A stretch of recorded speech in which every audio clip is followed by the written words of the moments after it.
What's up, friends? Happy Monday to everybody. It is leading off right here on Fantasy Pros. I'm Chris Welsh. That is the Joe Arico. And it is presumably playoff time, fantasy baseball playoff time for many people. Again, and sometimes I think a semi-negative to the fantasy baseball structure is it's like last week, this week, next week. There's a little too many different weeks of playoffs, but either way, it's a home stretch time. So we're going to talk to you about all the latest and greatest. We will and can answer some of your questions. So for all of our peanuts and cracker jacks that are out there, you can drop some questions in the chat, whether it's like a streamer, a pickup, or anything like that. We will try to answer that. We got some best bets, and we got a whole lot more. Mr. Joe Rico, how are you, my friend? Welcome back into an almost September. Good Lord. We're getting there, man. We're getting there. I'm good. Like I said before we started going, had a relaxing weekend. I was playing some golf. Almost saw a Blue Jay no-hitter. So pretty good weekend for me. Pretty relaxing stuff. You as well, I think. Yeah, 100%. So like I said, put some questions in the chat if you got them, and we'll rock with it. So funny story. Let's talk about that potential no-hitter.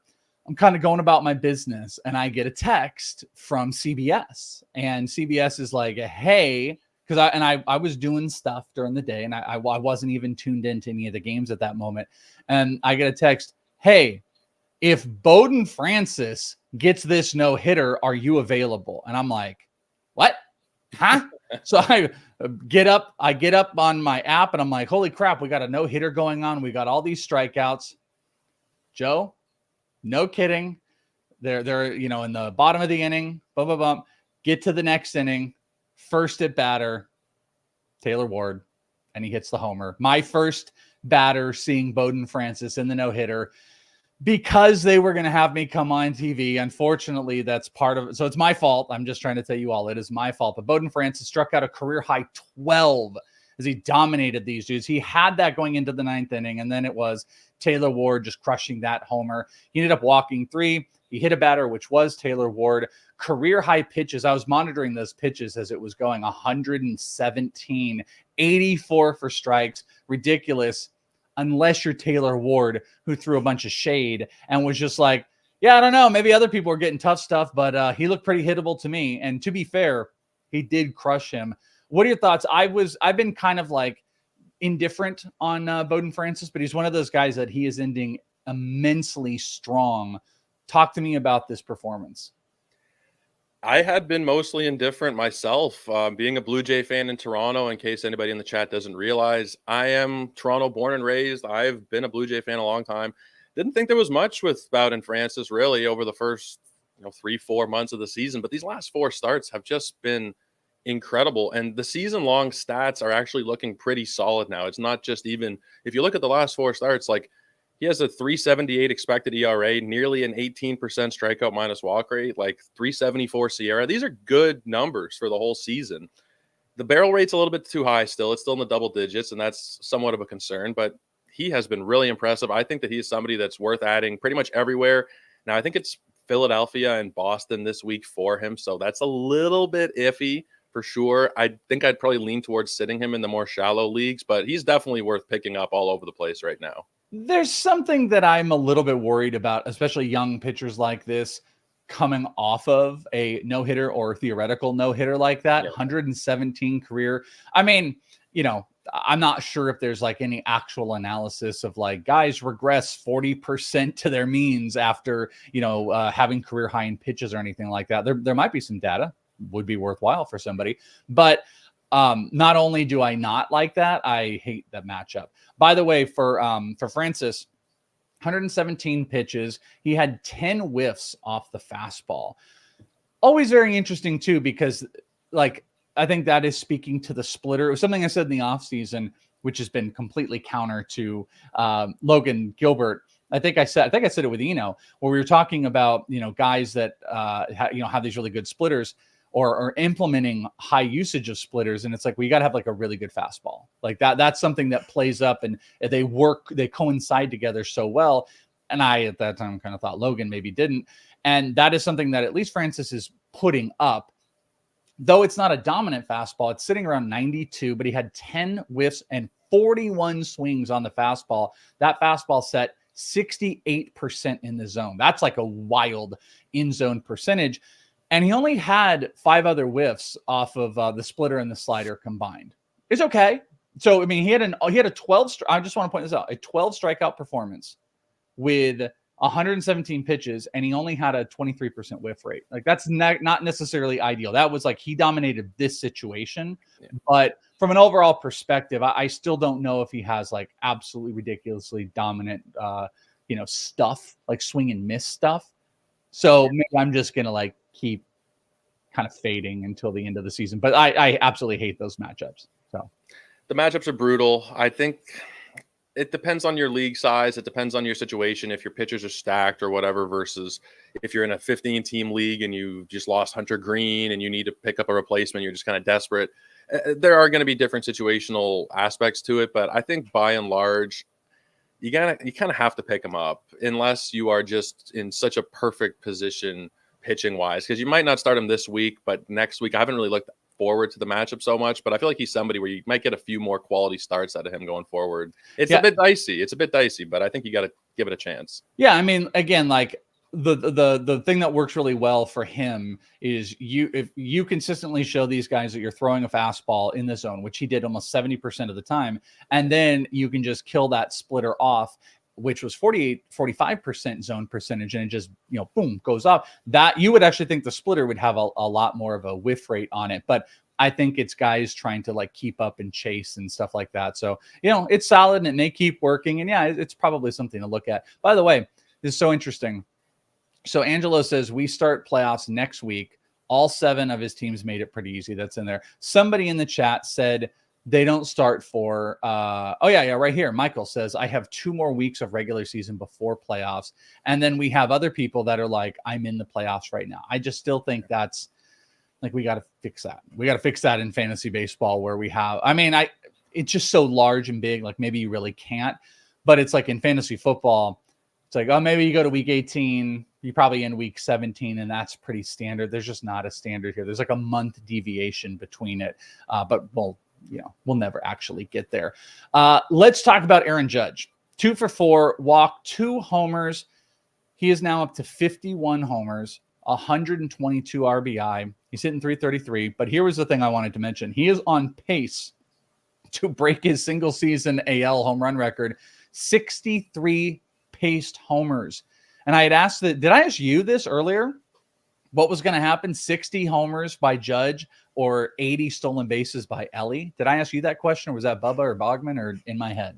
Might have been me a couple of weeks ago.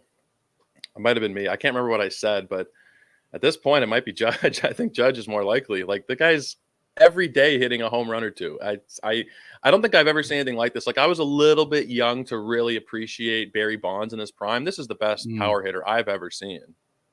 Yeah, I'm not.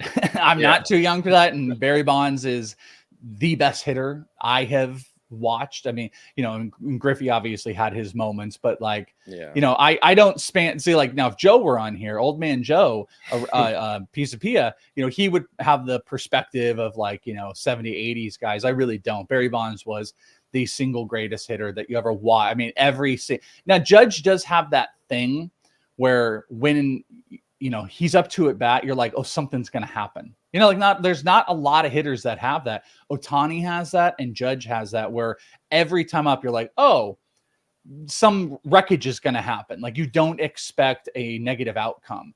And that's what Bonds was. Every time he was up, it was like, oh, they're either going to just try to walk him because they're terrified of him, or he's going to have absolute damage. So, and Wonky said Bonds is the best hitter, and I don't understand why anyone argues it aside from killing time. Well, why they argue it. Yeah. Because of steroids. But like, at the end of the day, the problem that you kind of have is like, the steroids didn't like change the eye and the type of hitter he was. It just maybe changed the impact of it. But Barry Bonds was the greatest hitter I've ever seen. And Judge exemplifies some of that stuff. It's not the same, but he's the most dangerous hitter in baseball right now. Oh, yeah. Like, I mean, we were talking a couple weeks ago, I think it was on this show, about like, could it still be Bobby Witt Jr. or whatever? But like, he has just separated himself so much, even from Ohtani. Like, I still think Ohtani, when he's pitching, is probably the best player in baseball, but just on a pure hitting standpoint, like, Judge's WRC plus is 226. There's been like 5 seasons of that level in history. Like, I grew up idolizing Albert Pujols, Miguel Cabrera, but I don't think they were ever at this level. Like, I think that over a prolonged period of time, Pujols' career, Cabrera's career at this point are still more impressive, specifically Pujols. But on like a per at bat basis, I don't think they were ever as scary as Judge right now. No, and the funny thing, I just want to point out, not to keep harping this, where did it go? This was one of my favorite videos. I don't know if you've seen it online. There's this video. What is it from? Someone tell me what it's from. It's Bonds and Maddox breaking down an at bat. And it's like, it goes to what Bonds thinks is going to happen. And then Maddox says, here's what I'm going to do. And Bonds, by the way, perfectly calls. He's like, he thinks I'm looking for this, but I'm now going to look for this. And it keeps going back and back and back on the at-bats of what they're going to do, Maddox versus him. And then it ends with Barry Bonds absolutely just murdering a ball into right field. It's a really cool video. You could probably just look it up. It's from the MLB Network Maddox special. Okay, cool. Thank you, Fred. That definitely go check out that video at least. It's an awesome one. But Judge is on another historic pace on the home run side. And this is another year of me being on this show, realizing had you just picked Aaron Judge every single day, you would be winning the home run contest. That's just how it is right now. We'll do the home run board here in a little bit.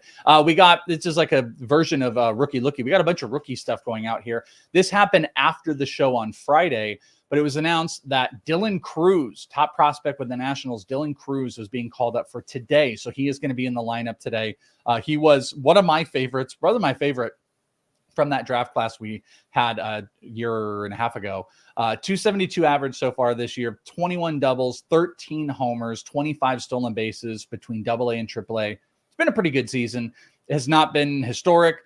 Unfortunately, it's been very similar to a lot of these prospects that are out there right now. It's actually been this ongoing discussion I've been having in the prospect world of when you lose Caminero, you lose Dominguez, you lose all these dudes, Jackson Holiday, that like, what does the top look like anymore? And it kind of defaults to all these guys that are good, but not great. There's these 270 hitters, the Roman Anthony's of the world, the Walker Jenkins, who's really far away, the Dylan Cruzes. There's nobody it feels that special. I have always personally loved Dylan Cruz. His chase rate has been a little bit of a worry as far as what the strikeouts are, but he's got all fields power, put up really great all fields exit velocities. I think he's a super smart hitter. He's stealing more bases than we've seen, and we're going to get a cup of coffee for him to start next year. So I think this is great for next year. I would, in a 5 outfielder league, he's a must pickup if he is out there right now. I think he's going to get significant playing time, and I don't know what the production's going to be like, but I think this is a great sign for next year. Is there any hesitation with the lack of success from the rookies on picking up Cruz at all? Yeah, a little bit. Like if you're in those really shallow, like an ESPN league where there's just like no breathing room on your roster, I don't think you can really take a chance here. Like as solid of a prospect as he's been, he has a 105 WRC plus in AAA, batting 265. He's not lighting the world on fire like I'd kind of want to see before calling a newly recalled prospect like a must roster type of player everywhere. I think he's fine in like those deeper 12s, like you mentioned, 15-team leagues. But yeah, prospects as a whole just have kind of sucked, and it's kind of taken the fun out of their recalls this season to some extent. So yeah, deeper leagues, I would take a chance. Shallow formats, not really. We're at the point, though, now, I think, Welsh, you're much more prospect inclined than I am. Guys can just play every day at this point and not exceed the threshold, right? Are we, well, that's point? Yeah, 100%. That's why they did this with Cruz. So, they announced it like 3 days before. Not that even if they had called him up before, I think it would have had an effect, but they're just like, hey, listen, we're not going to go up against any. They probably did the math on whatever bats could happen.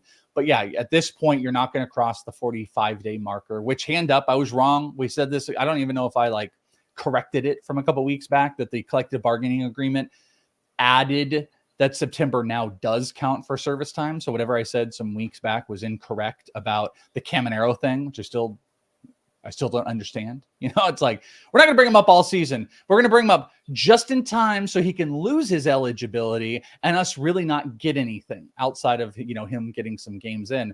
But, he'll lose. None of these guys will lose any service time. They'll be eligible. And Dylan Cruz is like the first of the guys that you should put on the list for he's going to break camp next year and he will be a rookie of the year candidate. And that should be the piece that you go in. Like, I think Jason Dominguez will have that next year, and presumably, depending what that roster looks like, but you would think he would. And Dylan Cruz would be the guy as well. Speaking of, just want to throw this out because Anthony's in here. Anthony was famous for the Caminero questions. Where is he? Where is he? Where is he? I don't know. Now he's finally here. Caminero is having a really good run so far. 2 homers, 2 stolen bases, hitting over 300. The hard hit rate's over 50%. He's barreling great. He does have a negative launch angle. And I don't know if you know this. He had a negative launch angle last year as well. Classic like rookie thing from readjusting, but Caminero has been doing really well. And I think in a short sample size, that's why I would be comfortable picking up Cruz. And, at the end of the day for next season, I actually think the lack of success from a lot of rookies is not the worst thing in the world. It's going to depreciate a lot of the value as far as or the equity of what you have to pay for them next year. And that's good. A guy like Dylan Cruz, I think, I'll just say it right now, I think is a sneaky guy to invest in next year, especially if we see some of that strikeout rate come down a little bit or is manageable in this early part of the season. But now they won't cost, top 50, top 40 or anything like that. Yeah. Except Caminero, if he's really hot, he'll be an interesting one to talk about through the back half of the year because I don't know where that'll go. He could for sure. Look at Wood and Jackson Churio. I know you and Bubba talked about it last week. I think there was that early draft for 2025.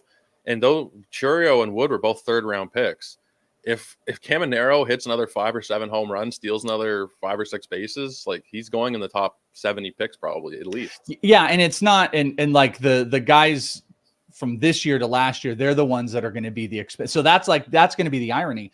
Is it was like before it was the Corbin Carrolls and even in the Bobby Witts to those degrees, those players were really pushed up as rookies. Now it's going to be the rookie performers are going to probably come at a historically high cost. As you mentioned, Churio is going to be massively expensive. Jackson Merrill, massively expensive. Caminero, in a short sample size with success, will be expensive. The rookies, everyone will be very timid about, understandably so, because we're really understanding how dramatic the changes in the adjustment from AAA to AA. Unless you're a pitcher, unless you're Paul Skeens, who went in the 1st round of Bubba's draft, which we talked about last episode. So wild. A couple other rookies that are coming up here. Craig Mish reported that the Marlins are bringing up Griffin Conine from AAA. Jeff Conine's kid, 27 years old. Not really a rookie, but he'll be coming up. I don't have high expectations, a little bit of power. And the Royals, Tyler Gentry, he's starting in right field and batting 9th for game 1 today, which I think is coming up here in just a couple minutes. Gentry's kind of I've seen him a ton between AFL and the backfields. He's been with the Royals for some time. Pretty, solid power guy. I don't know if the contact and the hitability is going to be there, but he seems like he could be a above average, 4th outfielder in baseball. Maybe someone to look out for. And Ty Madden with the Tigers is going to be starting. Really rough go, over 6+ ERA in the minors. It's a really bad matchup, so he might stack up some strikeouts because he had some big minor league strikeout performances, but no thanks. No thank you. That's what I say. Let's keep going here. Jackson Merrill, speaking of, Jackson Merrill had a walk-off homer against Edwin Diaz. He keeps holding down this Rookie of the Year. He is the unanimous Rookie of the Year favorite right now, even after Paul Skeens' dominant performance. We're only tracking that because I have my bet, and I'm very selfish about that, Joe. And you said it before we even started off air. You're like, hey, did you see Jackson Merrill? I still think it's one of the wildest things. But I don't recall, and this is why I think Jackson Merrill is going to be so special going into next year.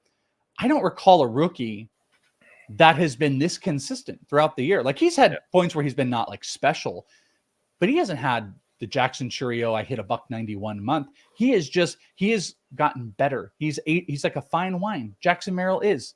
He's just aging perfectly, and he's getting better and better and better. And that's why I think the debate between Merrill and Churio is going to be really fascinating to next year. Though I think Churio for upside is going to win that, and I think Merrill is the safer bet, the safer roto bet. Yeah, I think Churio, there is definitely more potential there. I've heard it said before, and you can kind of, if you look at Merrill's profile, it feels like he might be maxing out to some extent. I don't know if there's another step with Merrill where he's going to go 25-20 next year. Maybe he will. But it doesn't seem like the power is super, super legit. I don't really trust the speed so much. Like, I don't know. There's something that doesn't feel as legit about Merrill as I feel about Wood and Churio. I don't think You're a that he is hater. going to.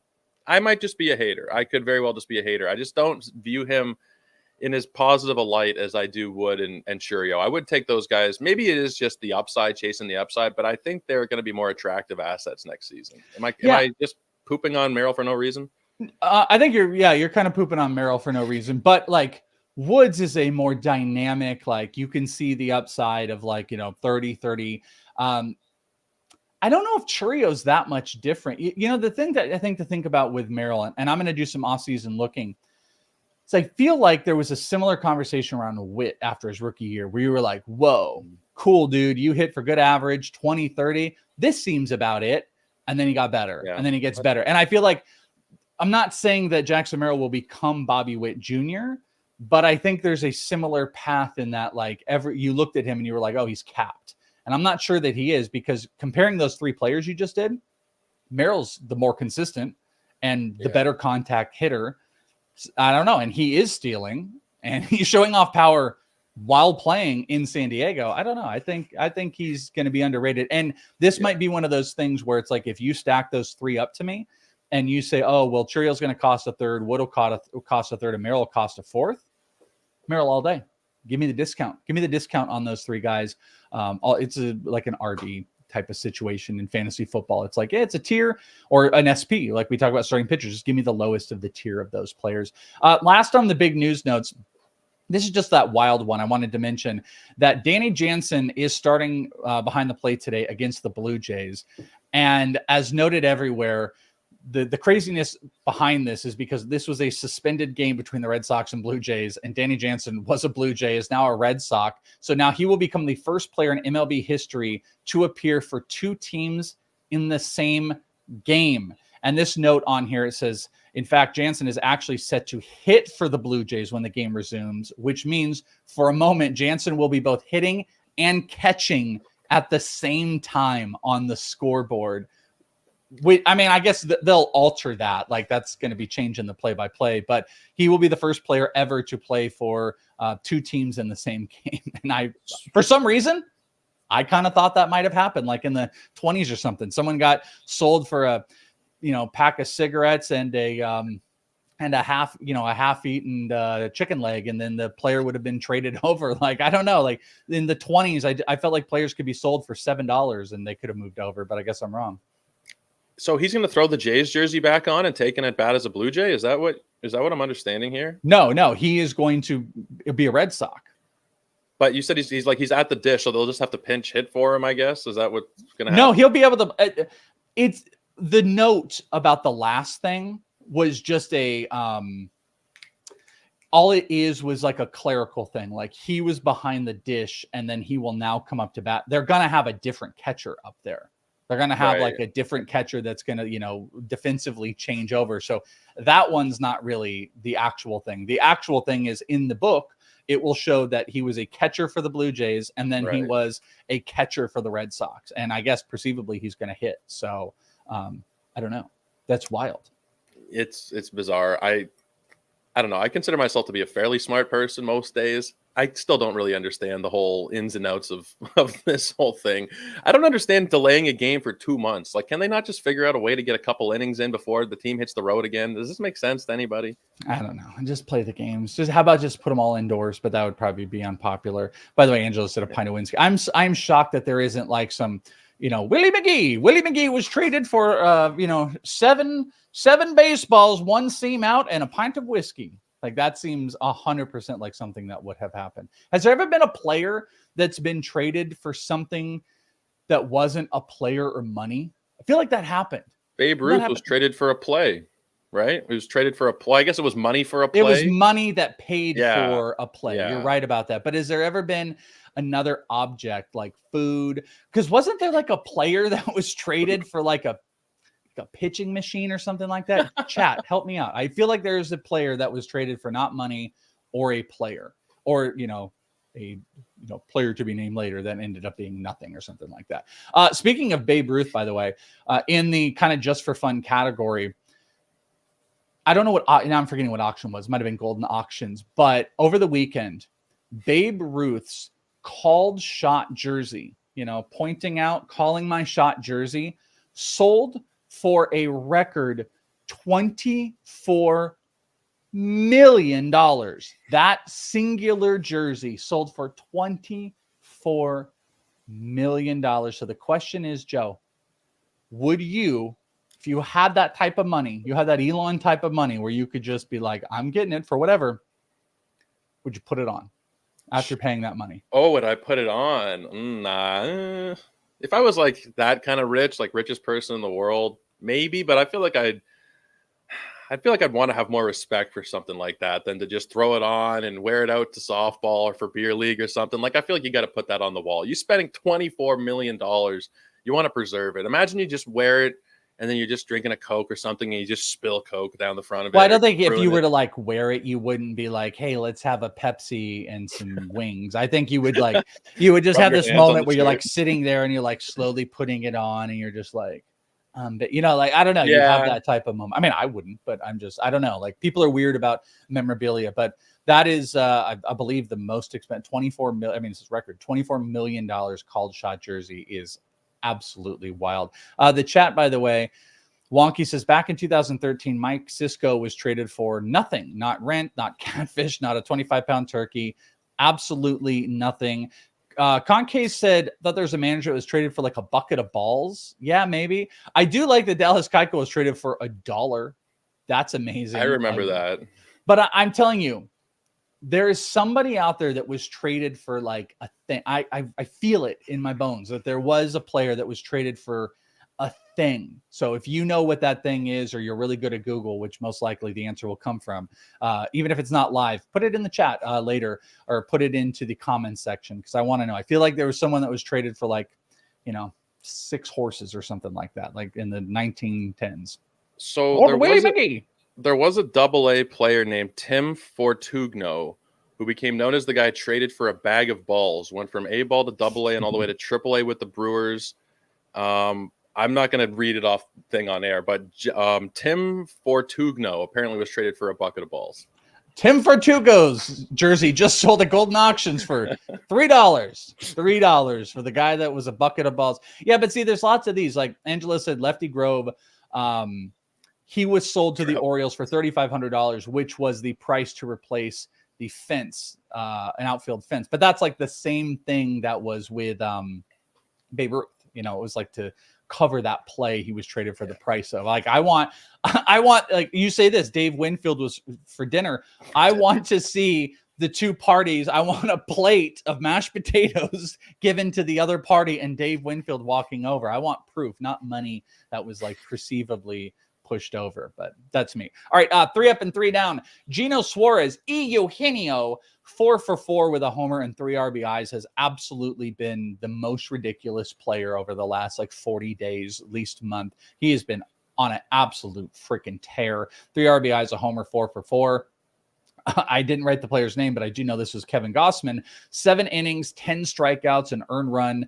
I think he was very motivated after the Bowden Francis start. All those pitchers, I think, were really locked in. And DJ Hers continues to be a streamable option, guys, especially for strikeouts. 5 innings, 8 Ks this weekend. So if he's got a half decent matchup out there, you got to put him out because the strikeouts are going to be going. On the down, Tanner Houck has completely fallen apart. This is someone I was ready to just raise the roof for as far as ranks go, but that ain't going to happen now. 6 innings, 6 earned runs, 4 walks. Hopefully he can find it into next year. Dylan Dingler, 0 for 5 with 4 strikeouts. Not the Mark Wahlberg version. And Merrill Kelly. Merrill has not been good. 6 innings, 4 earned runs, 3 walks. He has not been good. No bueno. Let's see. Michael Info, Joe was traded for a hand puppet, and you put a Z on his name. I like that. Was there any others? I thought there was another. Oh, Wonky said Dodgers catcher Cliff Dapper was traded for Ernie Hallwell, the broadcaster. Okay, so it's still a human. Those are still humans, but I do think that's a little bit more fun. They traded for a broadcaster. There was the when John Farrell was the Blue Jays manager in 2012 or 2013. I think we traded him to the Red Sox. I think we traded John Farrell to be their manager in exchange for something. It's just as we're thinking about this and brainstorming, it's not like for a ham sandwich or something, but it was just a weird one where a manager gets traded. And I think you see it in football sometimes too. Yeah. John Gruden was traded for Yeah. like a pick, and that does happen. Those are always kind of interesting in there. So I don't know. I'm more fascinated than I need to be.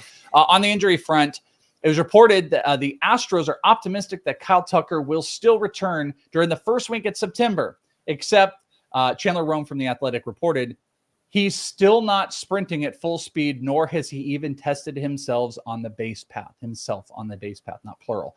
So I don't know how he returns in the first week in September, but they're still saying he is, though he's still not even running. Dodgers manager Dave Roberts announced that precautionary x-rays on the forearm of Shohei Ohtani came back negative of any fractures. So that's why we didn't lead it at the tippy top, because there's nothing really too crazy there. Robbie Ray was removed from Sunday's start against the Mariners in the fourth inning due to left hamstring tightness. Michael Harris is considered day-to-day after x-rays on his left hand came back negative, and Yoshinobu Yamamoto is going to make a rehab start from AAA on Thursday. By the way, also on the injury report, Welsh yesterday, mid-run, leg just went out, and I think it's a calf or an Achilles thing. So we woke up feeling better. We're currently day to day. We have not gone for x-rays, but we're hoping to get back out there on the run soon. But Welsh day to day with the Achilles injury. So got to stretch. You know what? It was my most stretched day. I have not been doing a very good job of stretching. I stretched more than I had ever done. And then my last mile, boom, leg, and I had to walk it out. So I don't know. I think stretching did me bad. All right, friends, let's get some bets in here. Joe's been pretty good on those prop bets, so you know we got more. It's time for Monday's best bets of the day. Here we go with not Joey P, Joe Arico, Joey O, and the Welsh. Joe, what do we got here for your best bets of the day? I know we're going to get some player props in. Yeah, it's usually my specialty is the player props. We're starting off Bailey over 5.5 strikeouts against the Braves today. The Braves just aren't scary anymore. If you look at their strikeout rate as a team, it's nearly 25% in the top bottom 10, I should say, in all of baseball. Bailey Ober hits this number fairly consistently, over 5.5. He's been nails really most of the season. I think that's a pretty easy one to hit. And then I'm going Mitchell Parker over 2.5 earned runs. I've been liking the over earned run bets. Those have been very kind. And with Mitchell Parker, he does very well generally against the poorer opponents. When he's facing a good team like the Yankees, like he is today, things generally don't go too well. Philadelphia destroyed him a few weeks ago. San Diego, Milwaukee, the Mets. Whenever he faces even a competent offense, he doesn't do terribly well. So over 2.5 earned runs, Judge and Soto can get that taken care of in the first inning with the way things have been going recently. And then I'm going with a little bit of a different one than what I usually do. I'm going for a hitter strikeout prop. Cal Raleigh over 1.5 strikeouts at plus 150. In Seattle, where everybody strikes out a historic rate, Cal Raleigh has a 30% strikeout rate to begin with, and then you get Ryan Pepio coming in, who's looked very good, very strong strikeout pitcher. I think we'll see him strike out Cal Raleigh a couple times today. That one is the fun one at plus 150. The others at minus 140, minus 145, and of course, all at bet365. All right. Well, my best bets of the day brought to you by Bet365. I'm going with the Nerfy Chicago-Pittsburgh no-run first inning. Going back to Tyon, he screwed me last time, but Keller and Tyon's actually got a lower number, especially on the underlying projected side. So minus 115 is telling you that they want you to take that, but both of these teams are in the bottom 15, the bottom half of the league in runs scored through the first inning, and Pittsburgh is one of the worst. They're actually, I believe, third worst on this. So I really like that one. It's the only Nerfy that I like. Going with Seattle Mariners on the money line through the first 5 innings. So first 5 money line. It is minus 135, but Bryce Miller has been on dude alert throughout the beginning of this back half of the year. So give me Bryce Miller, backing him essentially through the first 5. And then I kind of went with a wacky one as well. I took 2 hit, run, and RBI totals, and I'm playing under. So I'm parlaying 2 guys to go under their hit run RBI total. Number 1, I'm taking Jesus Sanchez, who is propped up because Colorado, now to be fair, I think he has hit this 2.5 number like twice in his last 4 games, and he is up against Colorado, but I'm going to play against it. So I'm going under 2.5 hit run RBI for Jesus Sanchez, and I'm pairing that with Dominic Fletcher with the White Sox under 1.5 hit run RBI. Both of those combined, plus 155. So I'm going to give that a shot. That should be fun, playing the under on the hit run RBI totals. So I got the Nerfy in Chicago, Seattle first 5 money line, and then that under hit run RBI, Dominic Fletcher and Jesus Sanchez.